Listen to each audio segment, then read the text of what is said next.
don't even know where you're sitting at. Like. I don't even know where you're sitting at.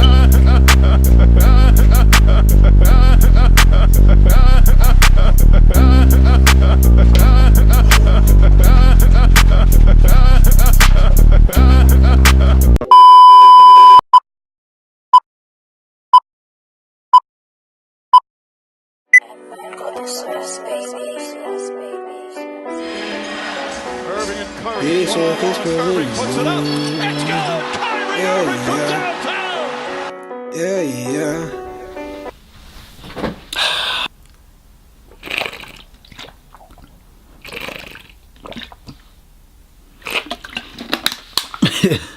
Yo guys, welcome to the RodReacts show.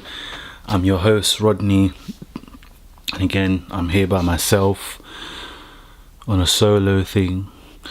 You know, I'm out here. Yeah, so today or now we're going to discuss about the Raptors and Sixers. Now, Kawhi the Claw, this guy was unbelievable throughout the entire series. I mean, he was the best player in the series. He actually was the best player in the series, hands down. He literally put that Raptors team on his back and he carried them to the Eastern Conference Finals. I honestly could not believe it. I didn't think he would pull it off. I didn't think he would. Honestly, I didn't think. I thought Philly would have taken Game 7, but when it got blown out in Game 5, I was like, what? It just goes to show how broken Philly really is.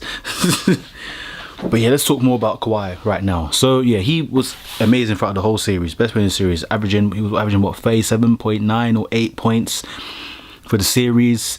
60%, deep it.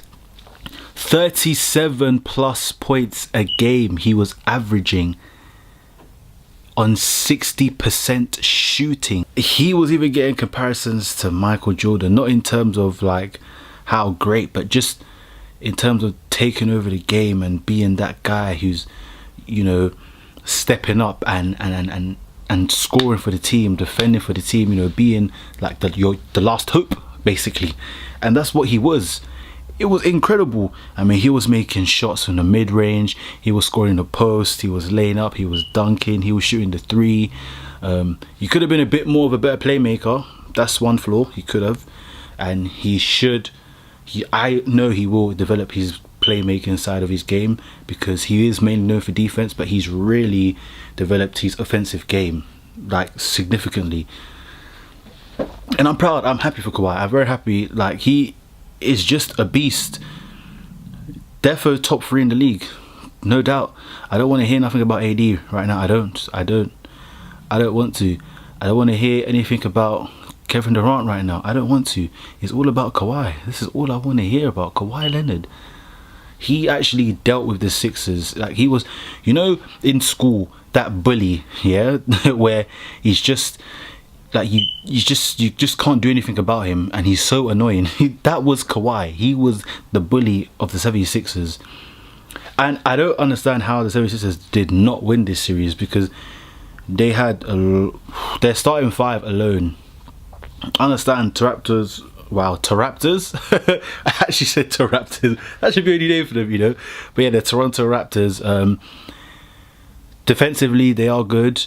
They do have a decent team. Obviously, the addition of Marc Gasol, you know, during the season was great. Worked out well. Literally, actually been what they needed, and they can do it because they can go, you know, big and play Marc Gasol. Yeah, well, you played Marc Gasol, Siakam, Kawhi, Danny Green, Lowry. Off the bench, you got Van Vliet, Ibaka. You know, obviously Anunoby, OG Anunoby. Stop it. Get some help. Whatever his name is, he ain't even play right now. But yeah, Jeremy Lin. So you do have quite a lot, and it's amazing. It honestly is. But the Sixers, man, the Sixers, you have a top 2, or probably the best centre in the league in Joel Embiid. Tobias Harris, a good shooter as well. Jimmy Butler, JJ Redick, Ben Simmons. I mean, that starting 5 you'd think will at least get you to the Eastern Conference Finals. I mean, that's what I think. That's what I thought. And yet, here they are, knocked out. Well, hey. And it is really a sting with the Sixers, because it's like, where do you go from here? What do you do? For me, honestly, I'm thinking about trading Ben Simmons. Now, I understand you guys will be like, whoa, why would you trade Ben Simmons? He's basically LeBron. He's a jump shot away from being LeBron .2. Okay, yes, I understand that. But if you deep it and you really look at it and analyze, Joel Embiid and Ben Simmons clash on the court in several. They just clashed on the court. If Joel Embiid is in the post, what's Ben Simmons going to do? Because he's not a threat from outside, and unless he's cutting in and getting that lane, he's just literally going to stand and wait for the rebound. So then that forces Joel Embiid to be more on the outside and play more of a face-up game. And as now he's playing more of a face-up game where he's less effective, and then Ben Simmons now has to play a post game. And Joel Embiid is much better when he's down low in the post, putting a body on. You know, he's got the footwork for it. He can finish, you know, decent around the rim as a big man.